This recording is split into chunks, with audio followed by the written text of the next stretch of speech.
Percent of the time, I have no idea what I'm talking about. No one knows what it means, but it's provocative.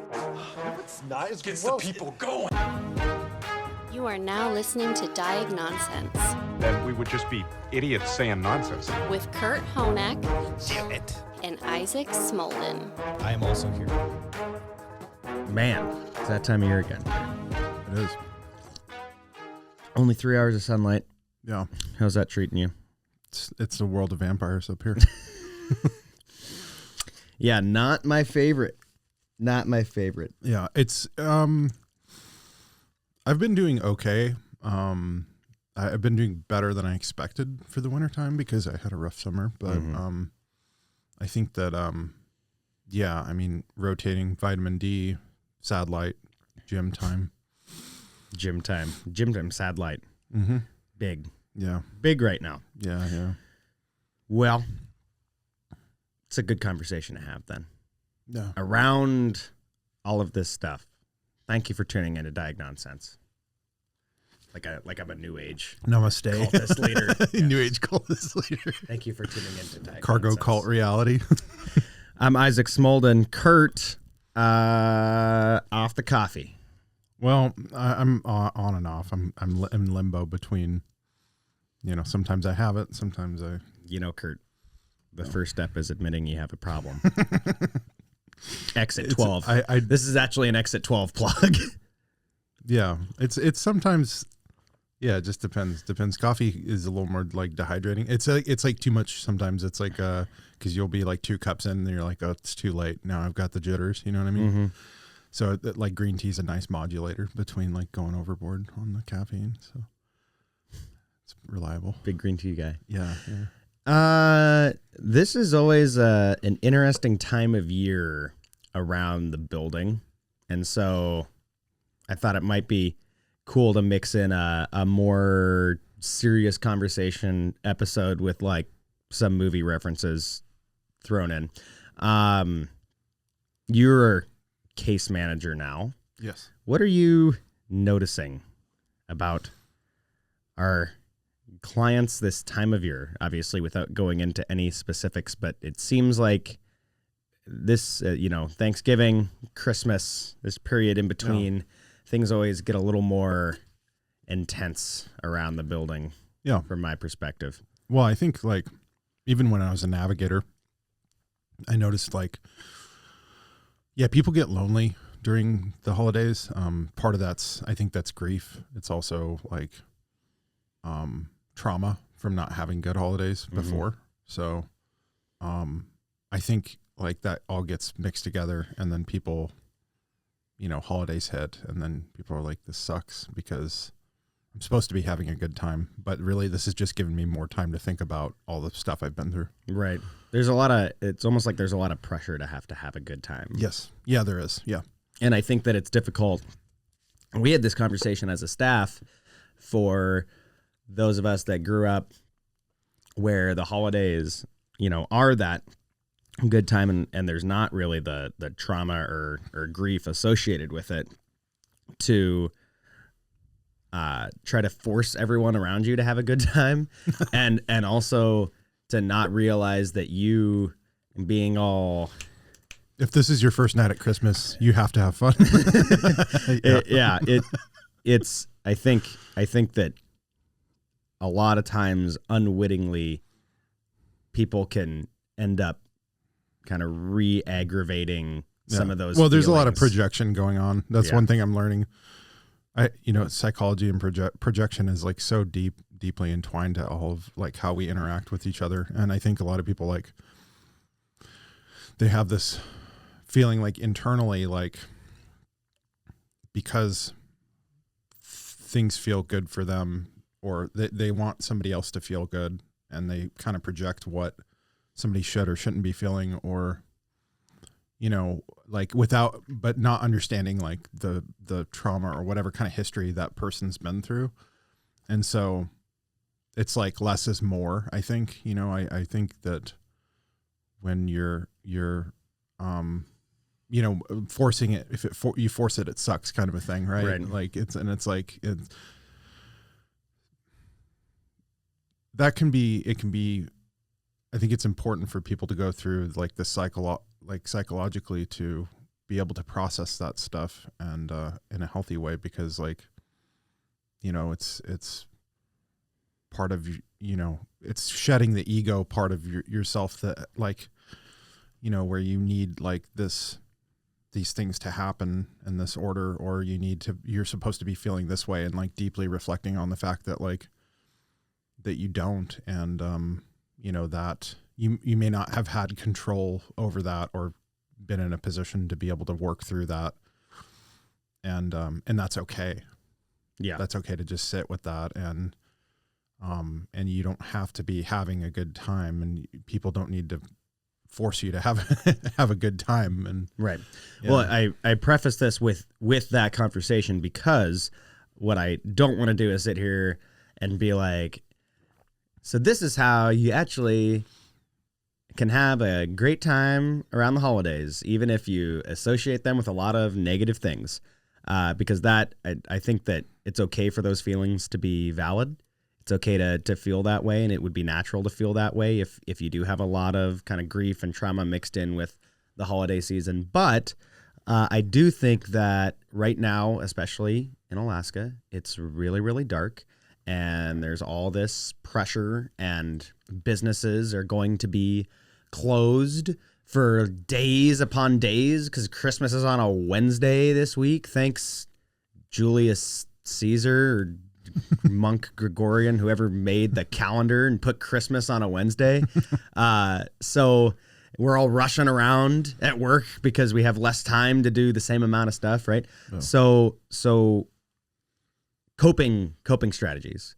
Let's talk coping strategies, which we touched a little bit off the top. I think, the little things like just being cognizant of gym time, the happy lights, put the vitamin D pills, put those things around you. But then a little bit deeper than that, I think something that can be, and again, this is me talking with no lived experience, but can be particularly aggravating for some clients, is Thanksgiving and Christmas. There's a real pressure to spend time with your family, and not everyone has that relationship with their family, or even if your family lives out of state, right? It can feel like I'm supposed to do this thing, and for one reason or another, I'm not able to do this thing, or I don't want to do this thing because it is not what is the healthy option for me, right? And so found family. I think it's really important to do something with your found family and build those social connected, use those social connections. I would agree, because like you don't want to isolate yourself either, right? Like if you're the person that's experiencing that like intensity of the grief, that's basically you're mourning like the fact that you're having a terrible holiday because of, whatever happened, right? And whatever connections you have. So I think it's still good to reach out, yeah, for sure, and be connected, and with what's going to work. Well, it's been a big conversation because a lot of the stats that we have been looking at right now with our task force and internally, and with the publications from a lot of like our high school and youth focused folks, are the number one way that you can combat all of these negative things, like rate of people who smoke cigarettes and illicit drug use and prescription drug misuse and underage drinking and unplanned pregnancy. It all boils down to, do you have that group around you? Do you have those connections around you? And I guess that comes easier for some people than others, but it's something that's worth working at, because I think that even if you're, not able to spend time with family right now, or you're not a celebrator of the holidays right now, this is just naturally a time of year where it's dark, it's miserable, the weather's 48 and windy outside for some reason, and that also feels unnatural. And so it's harder to do stuff for yourself or spend time with people that make you happy and feed your soul. But it's almost a more important time to prioritize that, even though it's counterintuitive, right? Because you have less time and it's harder to do those things right now because everyone's instinct is like lock the door and bundle up with a shotgun and just sit in a corner until you have to leave the house again.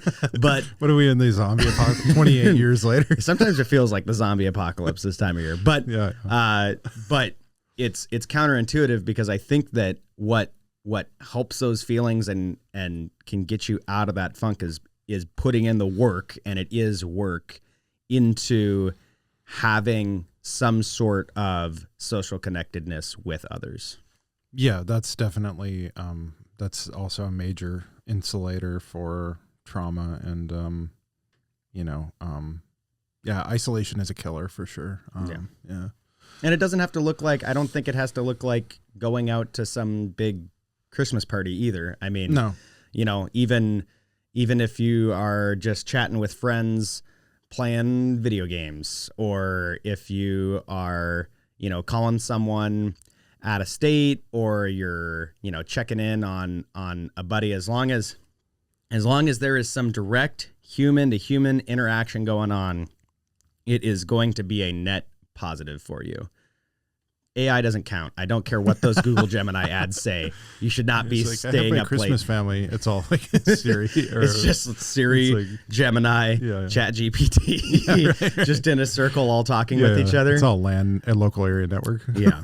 So if you need inspiration for your found family, Buddy the Elf. Yeah. Buddy, he didn't know his actual family, but you know what? Buddy found the magic of Christmas with his found family, and they accepted him as one of their own. True. Sometimes you just got to find those people that are willing to bring you in and welcome you, because I would argue that those people are more family than anyone that's related to you by blood. You got to find the people that build you up, that you got to find your tribe, man. Yeah, take you for who you are. And again, I don't want to act like that's a silver bullet, but it's that work, I think, is worth it in the long run for your social and physical well-being. Yeah, no, for sure.